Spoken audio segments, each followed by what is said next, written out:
মধ্যপ্রাচ্যে যুদ্ধবিরতির ঘোষণা হলেও বাস্তবে কি সত্যিই যুদ্ধ থেমেছে? সাম্প্রতিক ঘটনাগুলো বলছে না, বরং যুদ্ধ এখন আরো জটিল, আরো লক্ষ্যভিত্তিক, আরো কৌশলগত হয়ে উঠেছে। একদিকে ইরানের সঙ্গে যুদ্ধবিরতি, অন্যদিকে একই সময় ইসরায়েলের ধারাবাহিক হামলা। এই দ্বৈত পরিস্থিতি নতুন করে উত্তেজনা বাড়াচ্ছে। আর ঠিক এই প্রেক্ষাপটে সবচেয়ে বড় ঘোষণা হলো বা বড় ঘটনা হলো আলী ইউসুফ তার মৃত্যু, যিনি হিজবুল্লাহ প্রধান নাইম কাসেমের ঘনিষ্ঠ সহযোগী। এবার আপনাদের বলি কে ছিলেন এই আলী ইউসুফ হারশি, সেটা আপনাদের সামনে এবার বলবো। আলী ইউসুফ হারশি একজন সচিব শুধু ছিলেন না হিজবুল্লাহ, তিনি ছিলেন নাইম কাসেমের ঘনিষ্ঠ সহযোগী, ব্যক্তিগত উপদেষ্টা, নিরাপত্তা ও প্রশাসনিক দায়িত্বের মূল ব্যক্তি। অর্থাৎ হারশির মৃত্যু শুধুমাত্র একজন ব্যক্তির মৃত্যু নয়, এটি হিজবুল্লাহর নেতৃত্ব কাঠামোর উপরে একটা সরাসরি আঘাত বলাই যেতে পারে। কিভাবে হলো এই হামলা? ইসরায়েলের সেনাবাহিনী, ইসরায়েল ডিফেন্স ফোর্স বা আইডিএফ, তারা বলছে হামলাটি হয়েছে বেইরুটের তাল্লেট খায়াত এলাকায়। এটি হিজবুল্লাহর সবথেকে মূল ঘাঁটি হিসাবে বিবেচনা করা হয় বা মূল ঘাঁটি হিসাবে ধরা হয়। তার বাইরে এই হামলাটা হয়েছে। হামলায় একটি বহুতল ভবনের অংশ ক্ষতিগ্রস্ত হয়ে ভেঙে পড়ে। এই হামলা দেখায় যে ইসরায়েল এখন প্রিসিশন স্ট্রাইক বা লক্ষ্যভিত্তিক হামলার দিকে অনেকটা বেশি করে জোর দিচ্ছে। তবে শুধুমাত্র একজন নয়, আরো টার্গেট ছিল ইসরায়েলের। কি সেগুলো?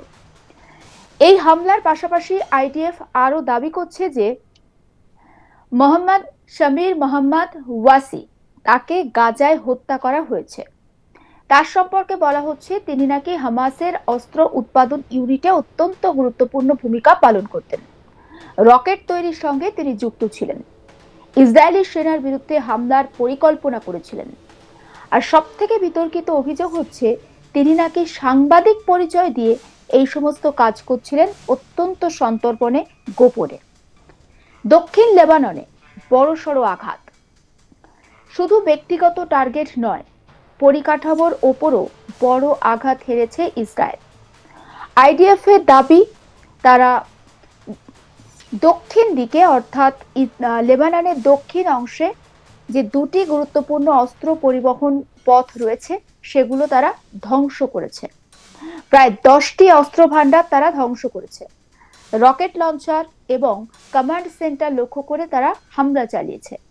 ফলে এতে স্পষ্ট ইসরায়েল শুধুমাত্র নেতৃত্ব নয়, বরং সম্পূর্ণ সামরিক কাঠামো ভাঙতে চাইছে। আর সব থেকে গুরুত্বপূর্ণ বিষয় হচ্ছে ইসরায়েল বলছে লেবানন যুদ্ধবিরতির কোনো অংশই নয়। বেঞ্জামিন নেতানিয়াহু একেবারে স্পষ্ট করেছেন ইরানের সঙ্গে যুদ্ধবিরতি মানে যে সব ফ্রন্টে যুদ্ধবিরতি হবে এমনটা ভাবা ভুল। হিজবুল্লাহর বিরুদ্ধে তাদের অভিযান চলবে। এই ঘটনাগুলো দেখলে একটা জিনিস স্পষ্ট, ইসরায়েল এখন মাল্টি ফ্রন্ট স্ট্র্যাটেজি ব্যবহার করছে। একসঙ্গে 3টি ফ্রন্ট, অর্থাৎ ইরান, লেবানন লেবাননের হিজবুল্লাহ আর গাজার হামাস, এতে তারা চেষ্টা করছে 3টি জায়গাতে আঘাত করতে। শত্রুদেরকে আলাদা করে তারা দুর্বল করে দিতে চাইছে। হারশির মৃত্যু হিজবুল্লাহর জন্য একটা বড় সতর্কবার্তা। তাদের নেতৃত্ব নিরাপদ নয়। ইসরায়েলের গোয়েন্দা নেটওয়ার্ক অত্যন্ত শক্তিশালী, যে কোনো সময় লক্ষ্যবস্তু হতে পারে। এই হামলার ফলে কয়েকটি সম্ভাবনা তৈরি হয়েছে, যেমন প্রতিশোধমূলক হামলা, হিজবুল্লাহ পাল্টা আক্রমণ করতে পারে, বড় যুদ্ধের একটা ঝুঁকি থেকে যাচ্ছে, লেবানন ইসরায়েল পূর্ণাঙ্গ যুদ্ধে জড়িয়ে পড়তে পারে। এছাড়াও ইরানের ভূমিকা এখানে সব থেকে তাৎপর্যপূর্ণ। ইরান সরাসরি এই যুদ্ধে জড়িয়ে পড়তে পারে, অর্থাৎ লেবানন এবং ইসরায়েলের মধ্যে যে যুদ্ধ চলছে সেখানে ইরান সরাসরি জড়িয়ে পড়তে পারে, সেটা সম্ভাবনা হিসাবে দেখা হচ্ছে। বিশ্ব এখন এই পরিস্থিতির দিকে তাকিয়ে, পশ্চিমা দেশগুলো ভীষণভাবে সতর্ক, আরব দেশগুলো এই নতুন করে যুদ্ধ পরিস্থিতি যে তৈরি হয়েছে সেটা নিয়ে উদ্বিগ্ন। জাতিসংঘ শান্তির আহ্বান জানাচ্ছে। এই পুরো ঘটনায় একটি বিষয় পরিষ্কার, যুদ্ধ এখন আর শুধু তাই সীমান্তে আবদ্ধ নেই, এটি এখন টার্গেটেড ওয়ারফেয়ার, অর্থাৎ নির্দিষ্ট ব্যক্তি, নির্দিষ্ট পরিকাঠামো আর নির্দিষ্ট কৌশল, সব মিলিয়ে পরিস্থিতি খুব জটিল। একদিকে যুদ্ধবিরতি, অন্যদিকে হামলা। এই দ্বৈত বাস্তবতা দেখায় শান্তি এখন খুব দূরে, যুদ্ধ শুধু রূপ বদলাচ্ছে। ইসরায়েল স্পষ্ট বার্তা দিয়েছে তারা থামবে না, তারা এর ফলে পুরো মধ্যপ্রাচ্যে আবারও বড় সংঘর্ষের দিকে এগিয়ে যাচ্ছে। এই মুহূর্তে সবচেয়ে বড় প্রশ্ন, যুদ্ধ কি নিয়ন্ত্রণে থাকবে নাকি আবারও বড় আকার নেবে? যাই হোক, একটা বিষয় অত্যন্ত পরিষ্কার, মধ্যপ্রাচ্যের আগুন এখনো পর্যন্ত নিভে যায়নি। যুদ্ধবিরতির মধ্যেই লেবাননে ইসরায়েলের এই এয়ার স্ট্রাইক নতুন করে আবারও কিন্তু যুদ্ধের যে সম্ভাবনা সেটাকে উস্কে দিয়েছে। আর অন্যদিকে হেজবুল্লাহর একজন প্রথম সারির নেতা আলী ইউসুফ হারশি, তিনি নিহত হয়েছেন। ফলে স্বাভাবিকভাবে প্রশ্ন উঠতে শুরু করেছে যে হেজবুল্লাহ কি তারা সত্যি সত্যি এই যে তাদের ক্ষতি, সেই ক্ষতিটা মেনে নেবে? লেবানন এবং ইসরায়েলের মধ্যে যদি যুদ্ধ চলে, ইরান সেখানে কি ভূমিকা পালন করবে? কারণ ইরানের ভূমিকাটা এখানে অত্যন্ত গুরুত্বপূর্ণ। ইরান সরাসরি এই যুদ্ধে জড়িয়ে পড়তে পারে। তাই এই পরিস্থিতির দিকে তাকিয়ে রয়েছে পশ্চিমা দেশগুলো, এবং অবশ্যই আরব দেশগুলো কিন্তু যথেষ্ট উদ্বিগ্ন। জাতিসংঘের তরফ থেকে বারবার শান্তির আহ্বান জানানো হচ্ছে।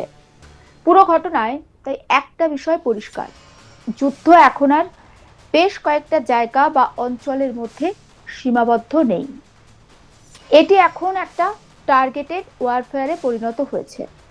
অর্থাৎ নির্দিষ্ট ব্যক্তি, নির্দিষ্ট পরিকাঠামো আর নির্দিষ্ট কৌশল অনুযায়ী এখন যুদ্ধ চলছে। তাই সময় যত এগোচ্ছে পরিস্থিতি আরো জটিল হচ্ছে। একদিকে যুদ্ধবিরতি আর অন্যদিকে নতুন করে হামলার কৌশল তৈরি হচ্ছে, আর এটাই এখন বাস্তবতা। ফলে এটা বলতেই হচ্ছে যে শান্তি প্রতিষ্ঠা, অর্থাৎ মধ্যপ্রাচ্যে যে বারবার শান্তি ফেরানোর কথা বলা হচ্ছে, সেটা এখনো অনেক দূরে। যুদ্ধ শুধুমাত্র রূপ বদলে, কৌশল বদলে নতুনভাবে আবার ফিরে এসেছে। কারণ ইসরায়েল তারা স্পষ্ট বার্তা দিয়েছে যে তারা কোনোভাবেই থামবে না। আর এর ফলে পুরো মধ্যপ্রাচ্য আবারও একটা বড় সংঘর্ষের দিকে এগোচ্ছে। ফলে একটা প্রশ্ন ওঠা এখানে স্বাভাবিক, যে যে যুদ্ধ নতুন করে শুরু হতে যাচ্ছে বা ইসরায়েল যে বার্তা দিয়েছে, সেই যুদ্ধ কি আদতে নিয়ন্ত্রণে থাকবে? সমস্ত আপডেট পৌঁছে দেবো আপনাদের কাছে। অবশ্যই নজর থাকুক আজ তাক বাংলায়, সাবস্ক্রাইব করতে ভুলবেন না।